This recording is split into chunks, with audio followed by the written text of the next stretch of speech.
Alright everybody, welcome to some review videos for geometry. This is Mr. Butler. I'm at Arlington High School.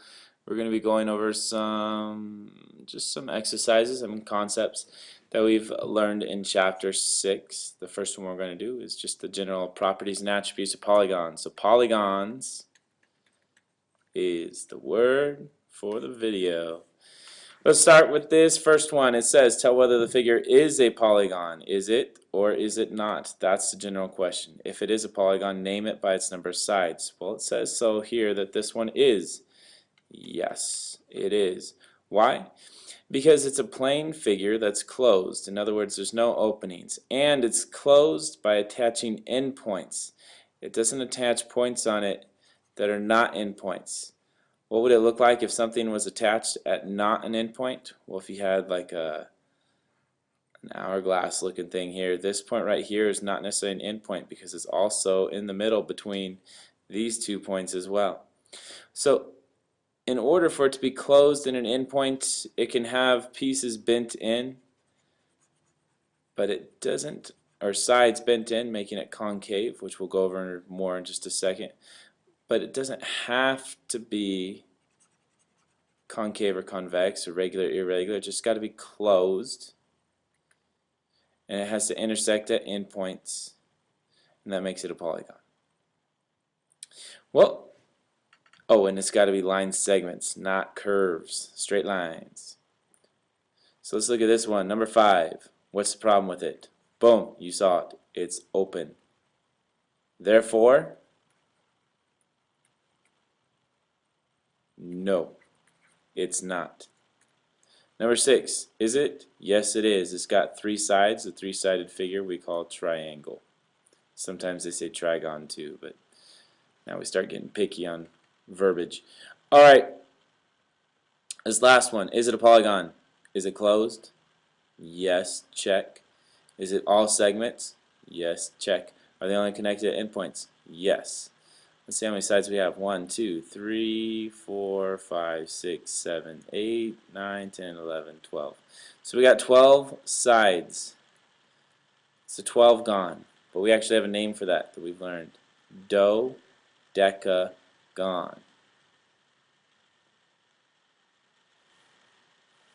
So that's a general start to this. Let's go a little bit further into it. Start talking about more specific words that we have. Some things that we see in this, a polygon is equilateral but not equiangular. What does that mean? Well, in this shape here, that means that all these sides are the same. That if I were to look at this side, this side, this side, this side, this side, it says it's all one mark. That means they're all the same. But then when you look at the angles, one of these has a double mark, the other has a single. Now, in order for us to compare those two, we can't say that they're the same. They might be, but this doesn't say that they are. In fact, it says they're probably different.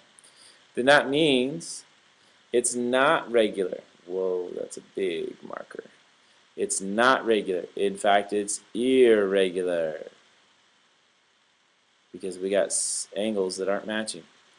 Now, this next one is similar, but it's tricky. Notice that all the things that are marked are the same, but something that's not marked is this angle here. And that angle is significantly bigger.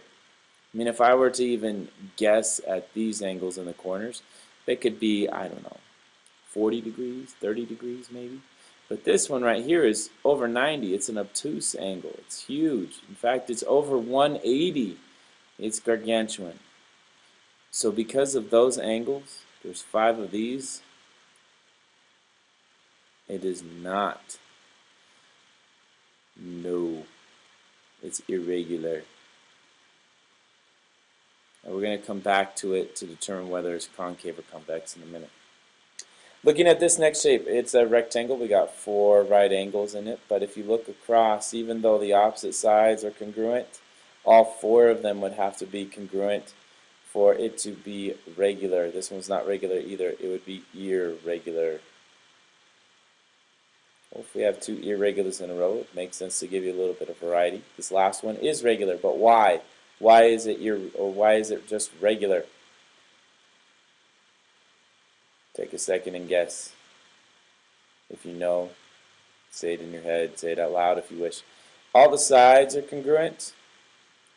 all sides and all angles are congruent.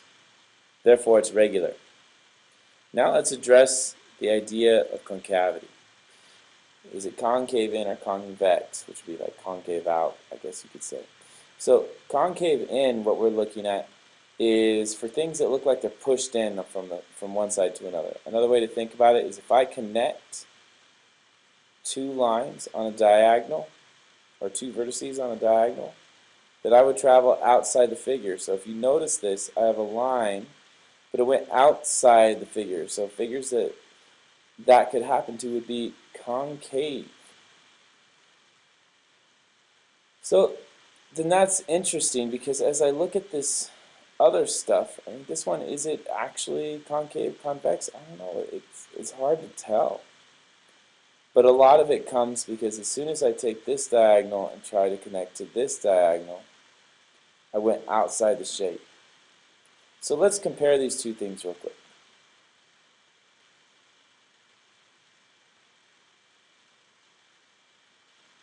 One way of trying to see the difference between concave and convex is seeing where that breaking point is, where it actually changes from one to the other. So as I slide this open, notice it's still concave, concave, because these two corner points could be connected. But as soon as I hit that edge, now it's convex, and I could even push out further. Still convex. So it's convex here, concave here. As soon as those two diagonals go inside, it changes to a convex shape.